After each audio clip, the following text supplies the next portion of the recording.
캥거루족 자식들 도움을 줬더니 이제는 권리라며 부모에게 대듭니다. 도와준 부모에게 왜 자식은 왜 이것밖에 안 해주냐고 묻는 걸까요? 도와줬습니다. 아이 키우고 대학 보내고 취업 준비까지 옆에서 다 챙겼습니다. 그런데 그 자식이 내게 말했습니다. 왜 이번 달은 이것밖에 안 줘요? 그 돈으로 요즘 누가 살아? 나는 그 말을 듣고 한참 동안 입을 다물었습니다. 내가 준 건 도움이었는데 그 애는 그걸 당연한 권리처럼 받고 있었습니다. 요즘 세상은 다르다지만 언제부터 자식이 부모에게 대드는 게 이상하지 않은 일이 된 걸까요? 자식이 집에 있는 게 도와주는 일이고 경제적 지원을 끊으면 왜 그렇게 각박하게 구느냐고 합니다. 그런데 정작 자식은 부모의 사정은 묻지 않습니다. 해줘야죠. 부모잖아요. 그 말 한마디에 나는 가슴이 내려앉았습니다. 정신과 전문의 정성민은 말합니다. 도움이 오래될수록 부모 자식 관계는 권리와 책임이 뒤바뀐다. 나는 지금 부모 노릇을 하는 게 아니라 감정 없이 의무를 수행하고 있었습니다. 첫째, 도와준 게 죄가 되기까지입니다. 그 애가 대학 졸업하고도 취직이 안 됐을 때 나는 아무 말 없이 매달 30만 원씩 보냈습니다. 자식이 어려울 땐 부모가 버팀목 돼야지 그렇게 생각했습니다.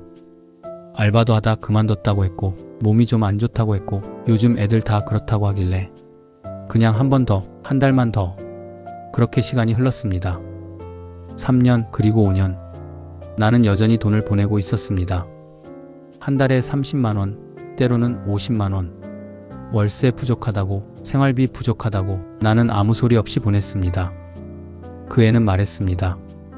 다음 달까지만 부탁해요. 그런데 그 말 나는 몇 년째 듣고 있습니다. 어느 순간 감사하다는 말이 사라졌습니다. 돈을 보내줘도 고맙다는 말은 없었습니다.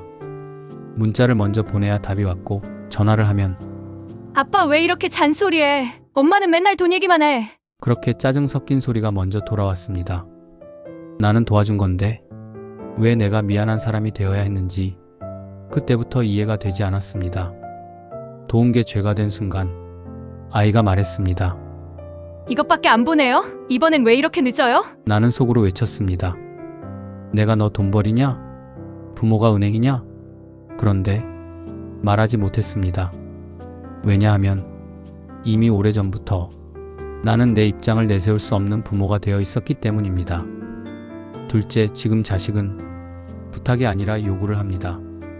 부모는 여전히 도와준다는 마음이지만 자식은 당연하다고 느끼고 있으며 심지어 불만을 말하고 감정까지 표출합니다. 어느 날 보내준 돈이 늦어졌습니다. 그날 아이에게 톡이 왔습니다. 왜 이번 달은 늦어요? 진짜 너무하네. 뭐 생활하란 말이에요? 나는 그 말을 보고 한참을 폰을 들고 있었습니다.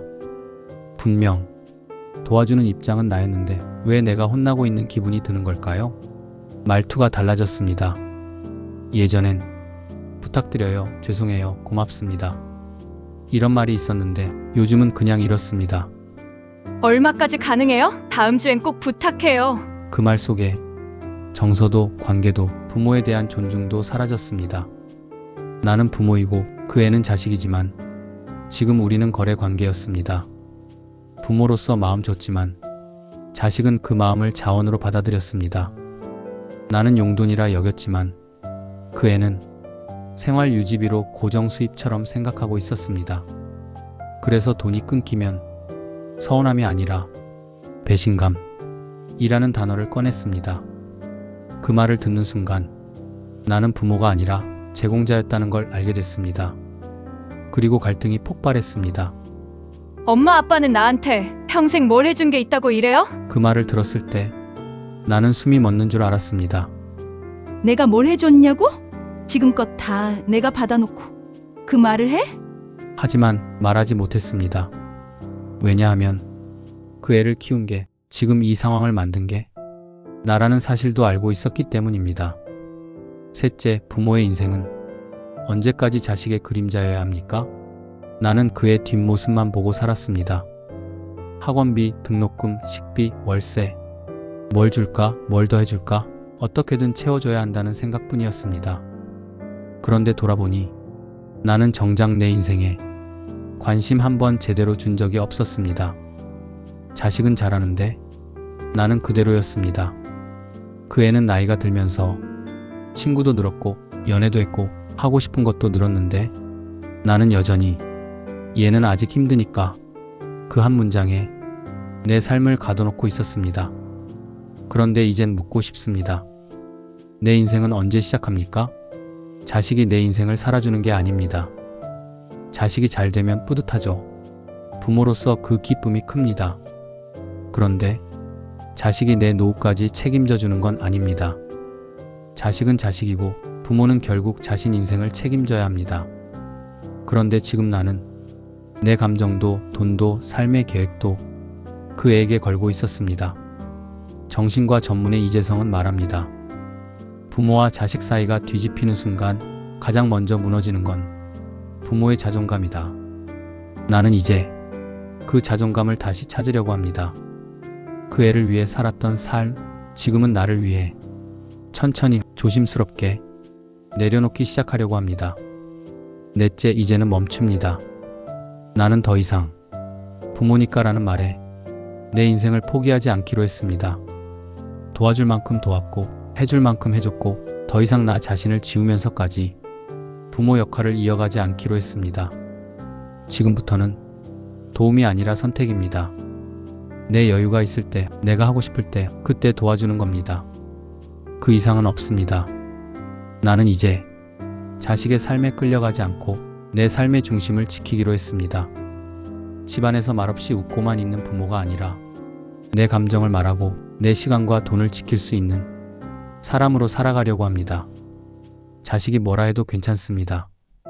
이건 나를 위한 작은 혁명입니다. 마지막으로 내가 낳은 자식이지만 이제는 나부터 살겠습니다. 나는 부모입니다. 그리고 오랫동안 자식이 잘 되는 게 나의 가장 큰 기쁨이었습니다. 하지만 이제 압니다. 그 애가 잘 사는 것도 중요하지만 내가 나를 잃지 않는 것이 더 중요하다는 걸. 나는 더 이상 침묵하는 부모가 아닙니다. 감정 없이 지원만 하는 존재도 아닙니다. 나는 이제 내 삶을 살기로 했습니다. 내가 낳은 자식이지만 그 아이 인생만을 위해 내 모든 걸 걸 수는 없습니다. 지금부터는 그 애도 살아가고 나도 살아갈 겁니다. 부모라는 이름보다 나라는 사람으로 다시 서보려 합니다. 여기는 지혜의 등대입니다. 관계에 지쳐도 마음을 놓지 않으려는 분들을 위해 정서의 등불이 되어드립니다. 오늘 영상이 당신 마음의 어딘가를 건드렸다면 구독과 좋아요는 무료입니다. 지혜의 등대와 함께 당신의 감정을 지켜주세요.